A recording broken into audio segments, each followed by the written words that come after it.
Hey, ladies and gentlemen, this is Carmine Sabia for Explain America and Vice President J.D. Vance.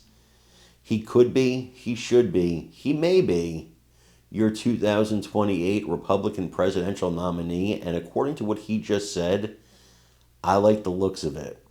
Before we get started, please make sure you like, comment, share, and subscribe.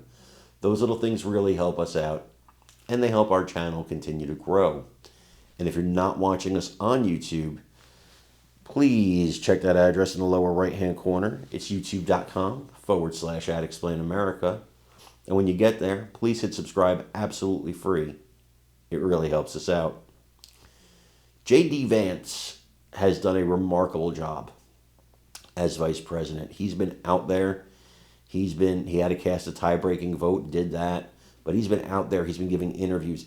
He's been answering questions. He's been available.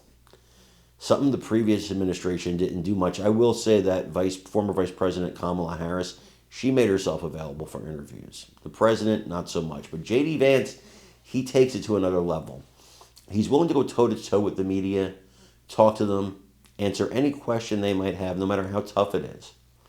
Well, he gave an interview with the Daily Mail just this week, and he was asked a pretty tough question. A question I dare say a lot of people might have been afraid to answer, but not JD. They asked him about what President Trump recently said. Now, for those of you that watched the Super Bowl interview with President Donald Trump, speaking of Brett Baer, he was asked, do you see J.D. Vance as the heir apparent to MAGA?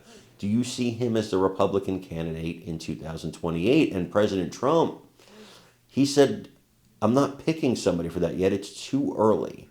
It's too soon. J.D. Vance is doing a great job. I think he's a great vice president, but it's too soon to look at that. Well, this was apparently a big controversy. The media jumped on this. There's trouble in paradise. There's a split between Trump and Vance. No, there wasn't. J.D. Vance gave an interview with the Daily Mail, and they asked him about this. And he said, it is too early. We just got into the White House as president and vice president. You guys are talking about 2028. It's too soon. It's too soon to talk about this. It's not the appropriate. He said, no, what he said was, at the appropriate time, we will let you know who's going to be campaigning to be president in 2028.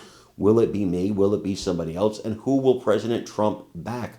All those things will be done at the appropriate time. This, right now, not the appropriate time. And I think Mr. Vance, Vice President Vance, I love saying that, is absolutely correct. If I had to put my money on somebody right now, it would be J.D. Vance. And as the vice president, I think there's deference paid to you. You are the heir apparent. I think that if he decides he's going to campaign, that no other Republican should campaign against him. It's not proper.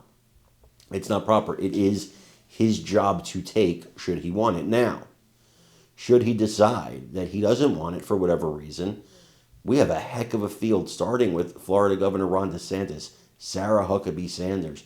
We got so many people, that Marco Rubio. I mean, the list goes on and on. Heck, Pete Hegseth could be on that team pretty soon. So there's such a depth on our bench. People waiting behind Mr. Vance, Vice President Vance. But it's his time now. At the appropriate time, he'll let us know. But I think he said exactly the right thing. And I think President Trump said exactly the right thing. But what do you think? Do you think either one of them said the right thing? Both of them said the right thing? And if not, who do you want to see campaign for president in 2028? Who would be your pick for the Republican presidential nomination? Let me know in the comments.